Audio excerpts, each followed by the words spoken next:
ಇದು 8ನೇ ಕ್ಲಾಸ್ನ polynomial ಪಾಠದ್ದು exercise 2.2 ಮೊದಲನೇ ಕ್ವಶನ್ನು. ಇದರಲ್ಲಿ ಏನಂತ, ಅದರಲ್ಲಿ 3ನೇ ಲೆಕ್ಕ ಇದು.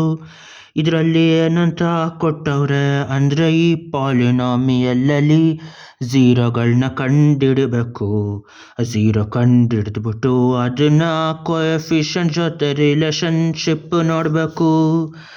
ನ ನ ನ ನ ನ ನ ನ ನ ನ ನ ನ ನ ನ ನ ನ ನ.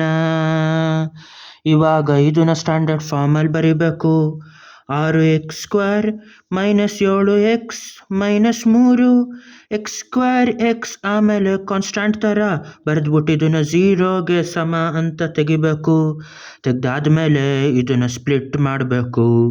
-7xನ ಯಾವ ಥರ ಸ್ಪ್ಲಿಟ್ ಮಾಡಬೇಕು ಅಂದರೆ ಅವೆರಡು ಗುಣಿಸಿದಾಗ ಇಷ್ಟು ಬರಬೇಕು.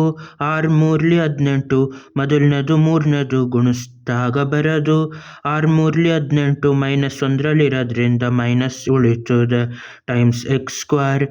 6 3 18 x² ಮೈನಸ್ ಉಳಿತು. -18x² ಮೈನಸ್ ನಂಬರ್ ಬರಬೇಕು ಅಂದರೆ ಒಳಗಿಂದ ಸ್ಪ್ಲಿಟ್ ಮಾಡಬಾರ್ದು. ಈ ನಂಬರ್ನ ಜಾಸ್ತಿ ಮಾಡಿ ಇನ್ನೊಂದು ಪಾಸಿಟಿವ್ನ ಬರೆಸ್ಬೇಕು, ಇಲ್ಲ ಪಾಸಿಟಿವ್ ಇದ್ದರೆ ಇನ್ನೊಂದು ನೆಗೆಟಿವ್ ಬರೆಸ್ಬೇಕು. ಇವಾಗ ಯಾವ ಥರ ಮಾಡಬೇಕು ಅಂದರೆ -8 1 ನೋಡಬೇಕು. 8 1 8 ಆಗೋದಿಲ್ಲ. -9 + 2 ಮಾಡಬೇಕು. ಇವಾಗ 9 2 18 -9x + 2x. ಇವಾಗ ಏನಾಯ್ತದೆ ಅಂದರೆ ಈ ಥರ ಸ್ಪ್ಲಿಟ್ ಮಾಡಬೇಕು. 6x² - 9x + 2x - 3 = 0. ಇವಾಗ ಇಲ್ಲಿ x ಎರಡು ಕಡೆನೂ ಐತೆ, 3 ಎರಡನ್ನೂ ಡಿವೈಡ್ ಮಾಡ್ತದೆ. 3 2 6 3 3 9. 3xನ ಕಾಮನ್ ತೆಗಿಬೇಕು. 3 2 6 ಆಗೋದ್ರಿಂದ 2 ಉಳಿತದೆ. ಒಂದು x ತೆಗ್ದಿರೋದ್ರಿಂದ ಇನ್ನೊಂದು x ಉಳಿತದೆ. ಇಲ್ಲಿ x ಹೊಟ್ಟೋಯ್ತದೆ. 3 3 9 ಆಗಿರೋದ್ರಿಂದ 3 ಉಳಿತು. ಮೈನಸ್ ಹಂಗೆ ಉಳಿತು. x ಇಲ್ಲ, ಅಲ್ಲಿಗೋಯ್ತು. ಇಲ್ಲಿ 2x - 3 ಏನು ಕಾಮನ್ ಇಲ್ಲ. +1 ಟೈಮ್ಸ್ ಆಫ್ 2x - 3 ಅಂತ ಹಾಕಿ = 0 ಮಾಡಬೇಕು. 2x - 3 ಇಲ್ಲಿ ಕಾಮನ್ ಫ್ಯಾಕ್ಟ್ರು. ಇಲ್ಲಿ ಉಳಿದಿದ್ದು 3x, ಇಲ್ಲಿ ಉಳಿದಿರೋದು +1 = 0 ಆಯಿತು. ಅದೆರಡೂ 0ಗೆ ಸಮ ಅಂತ ತೆಗಿಬೇಕು. 2x - 3 = 0 ಆರ್ 3x + 1 = 0 ಅಂತ. ಇಲ್ಲಿ x ಎಷ್ಟು ಅದು ನಿಜವಾದ ಝೀರೋಗಳು. +3 +3 ಮಾಡಬೇಕು. +3 - 3 ಹೊಡೆದಾಗ 2x = 3. ಎರಡು ಕಡೆನೂ ಬೈ 2 ಮಾಡಿದ್ರೆ 2 1 2 1 ಮಾಡಿ x = 3/2 ಆಯ್ತದೆ. ಇಲ್ಲೂ ಅದೇ ಥರ -1 -1 ಮಾಡಬೇಕು. +1 -1 ಹೊಡೆದಾಕಿದ್ರೆ 3x = -1 ಡಿವೈಡೆಡ್ ಬೈ 3/3. 3 1 3 1 x = -1/3. 1 0 3/2 ಅದು ಆಲ್ಫಾ, ಇನ್ನೊಂದು 0 -1/3 ಅದು ಬೀಟಾ.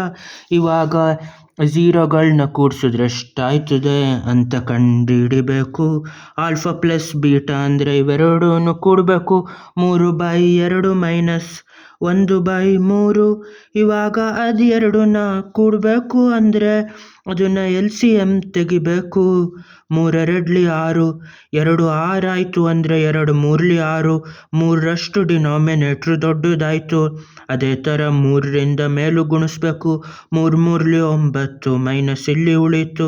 3 2 6, 3 2ರಿಂದ ಗುಣಿಸಿದಾಗ 6 ಬಂತು. ಮೇಲೂ ಅಷ್ಟರಿಂದನೇ ಗುಣಿಸ್ಬೇಕು. 2 1 2. ಇವಾಗ ಎಷ್ಟಾಯಿತು ಅಂದರೆ ಕೆಳಗಡೆ 6, 9 - 2 ಅಂದರೆ 7. ಇದು 7/6. 2 ಝೀರೋಗಳನ್ನ ಕೂಡಿದ್ರಾಗದು. ಅದೇ ಥರ ಝೀರೋಗಳನ್ನ ಗುಣಿಸಿದ್ರೆ ಎಷ್ಟಾಯ್ತದೆ ಅಂದರೆ ಇಲ್ಲಿ 3/2, ಇಲ್ಲಿ -1/3. 3/2 ಟೈಮ್ಸ್ ಆಫ್ -1/3. ಇವಾಗ ಮೂರೊಂದ್ಲಿ ಅಂತ ಹೊಡಿಬೋದು. ಒಂದೇ ಮೈನಸ್ ಅದು ಉಳಿತದ, ಒಂದೊಂದ್ಲಿ ಒಂದು ಮೇಲೆ ಕೆಳಗೆರಡೊಂದ್ಲಿ ಎರಡು ಮೈನಸ್ ಆಫ್ ಆಗಿರ್ತದೆ ಝೀರೋಗಳನ್ನ ಗುಣಿಸಿದಾಗ. ಇವಾಗ ಕೋಎಫಿಷಿಯಂಟ್ ಅಲ್ಲಿ ಅದನ್ನ ಕಂಡುಹಿಡಿಬೇಕು, ಇದು ಅದು ಕರೆಕ್ಟಾಗಿ ಬತ್ತ ಅಂತ. ಇವಾಗ ಯಾವ ಥರ ಅದನ್ನ ಕಂಡುಹಿಡಿಯೋದು ಅಂದರೆ ಈ ಥರ -b/a ಅಂದರೆ ಝೀರೋಗಳನ್ನ ಕೂಡೋದು. ಇಲ್ಲಿ b ಅಂದರೆ ಎಕ್ಸ್ ಜೊತೆ ಇರೋ -7, a ಅಂದರೆ x² ಜೊತೆ ಇರೋ 6. ಅಲ್ಲಿ ಹೆಂಗಾದ್ರೂ ಕೊಟ್ಟಿದ್ರು ಅದಕ್ಕೆ ಸ್ಟ್ಯಾಂಡರ್ಡ್ ಫಾರ್ಮಲ್ಲಿ ತೆಗಿಬೇಕು. ಇಲ್ಲಿರೋದು a, ಇಲ್ಲಿರೋ ಕೋಎಫಿಷಿಯಂಟ್ b, ಇಲ್ಲಿ ಪೂರ್ತಿ ಕಾನ್ಸ್ಟೆಂಟ್ c, ಇಲ್ಲಿ -7 ಇಲ್ಲಿ -7/a ಅಂದರೆ 6 ಮೈನಸ್ ಹೊಡೆದೋಗಿ ಉಳಿಯೋದು 7/6. ಅಲ್ಲಿದ್ದು 7/6. ಅಲ್ಲಿಗೆ ಝೀರೋಗಳನ್ನ ಕೂಡ್ದಾಗ ಬಂದಿದ್ದು -b/a. ಇದು ಕರೆಕ್ಟು. c/a ಅಂದರೆ c ಅಂದರೆ ಕಾನ್ಸ್ಟೆಂಟ್, ಇಲ್ಲಿ -3 -3/6. ಇದಷ್ಟು a ಅಂದರೆ 6 ಅಂದರೆ ಎಷ್ಟಾಯಿತು? 3 ಮೈನಸ್ ಹಂಗೆ ಉಳೀತು, ಮೈನಸ್ ಆಫ್ ಆಯಿತು. ಇಲ್ಲಿರೋದು ಮೈನಸ್ ಆಫ್, ಇಲ್ಲಿರೋದು ಮೈನಸ್ ಆಫ್. ಇದು ಸರಿಯಾಗಾಯಿತು. ನಾನ